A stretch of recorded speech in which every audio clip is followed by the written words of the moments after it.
In the last section, I told you that you will be bestowed upon this superpower of novel randomness, bestowed upon you by the mushroom gods. But this is where people screw up.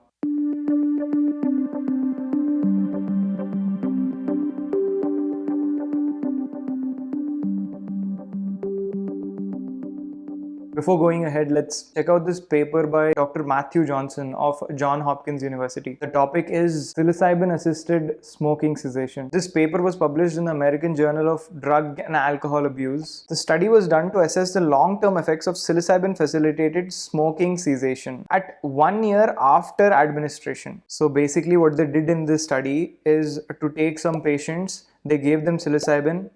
These patients were addicted to smoking in some way or the other, and they re-evaluated the patients after 1 year of administration to understand if it had any impact on smoking cessation in their life. Psilocybin in combination with cognitive behavioral therapy for smoking cessation resulted in a substantially higher 6-month smoking abstinence rates than are typically observed with other medications and CBT alone, with the conclusion stating psilocybin holds considerable promise in promoting long-term smoking abstinence. Okay, let me not bore you with this study. I'll call one of my colleagues to explain this better. Okay, so it's like a random connection superpower. Any addictive behavior is actually formed because of certain specific patterns of nerve connections within your brain. And to get rid of these behaviors, we just need to break that preset connections.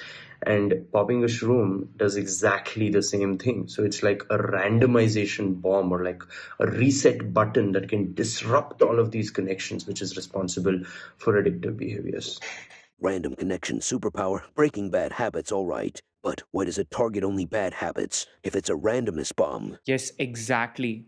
It does not differentiate between good or bad habits. It can very well impact your good habits as well, disrupting them. The way you think and form these new connections is totally up to you and the environment you're in during your trip. If you're in a safe environment and in a good headspace, with a clear intention as to which bad behavior you want to address, chances are you will break that bad habit or that destructive pattern of thinking. But on the other hand, you could just as easily create havoc or a traumatic experience for yourself. The conditions surrounding the trip reign supreme. See, this superpower of neural flexibility is not new to us. As children, we are all born with it. New novel connections are constantly being made in a child's brain. So many of the psychological issues that we as adults face might be a result of the traumas faced during this vulnerable age group. They formed these bad connections resulting from an untoward situation that they might have faced during childhood. During this critical stage of childhood, neural plasticity is the norm, constantly weaving one's worldview, but it does not differentiate between self-serving or destructive patterns of behavior. For it, it's all the same. This is where superheroes are made and supervillains as well. Now you see, this neural plasticity thing is a double-edged sword and a very sharp one at that. So this is the scientific reason as to why majority of us under the age of 25 should be staying away from these psychoactive compounds. But what's the logic with this age restriction? Why are adults allowed? Because till this age, we have this innate neural plasticity. Add to this the additive power of chaos created by these substances, and you have a cocktail of disaster, which might and very well could leave a lasting negative impact. This is opposed to when someone older experiments with it. He or she obviously will have rigid mental patterns, which will make him more resilient to even a bad trip. Okay, so I'm older than 25 and have identified a destructive pattern of mine that I want to address. Now what? Are these drugs safe? Okay, let me tell you exactly how risky it is to be doing psilocybin. Okay, this is an article from The Lancet, one of the leading medical journals. It describes a meeting where a committee of experts based in UK met for a day in a formal setting to score 20 drugs based on a variety of criteria. Criteria included drug mortality, crime, injury, etc. etc. Can you guess which drug tops our list? Yeah, it's alcohol. And where do you think psilocybin comes? It's at the right end with the least comparative risk, with the mushrooms there and LSD coming in close. Then we have the cocaine and tobacco near alcohol, and cannabis somewhere in the middle. Surprised, huh?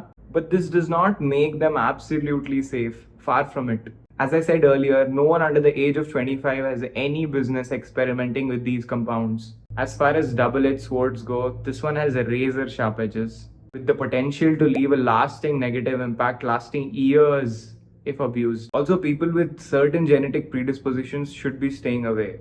You don't want someone with schizophrenia or psychosis, or even a family history of schizophrenia, psychosis, or any other mental condition to be doing these compounds. In that case, in these people, their brains will have these random networking effect happening by default. So you don't want to aid this by doing psychedelics. I know that irrespective of anyone cautioning against or advocating to the use of these drugs, curiosity often gets the better of us. So, my aim through this series is to provide tools in the form of scientific knowledge regarding these substances so that you can avoid the pitfalls which might be very steep.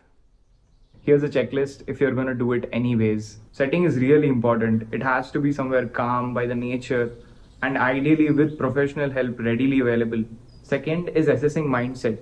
You need to think for yourself whether you are in the right mindset at this point of time in your life. And the third is having a clear intent as to which negative trait of mine I want to target. This will include a thorough analysis of the logical part of this negative trait of yours when sober, and definitely listen to the part 3, the advanced section.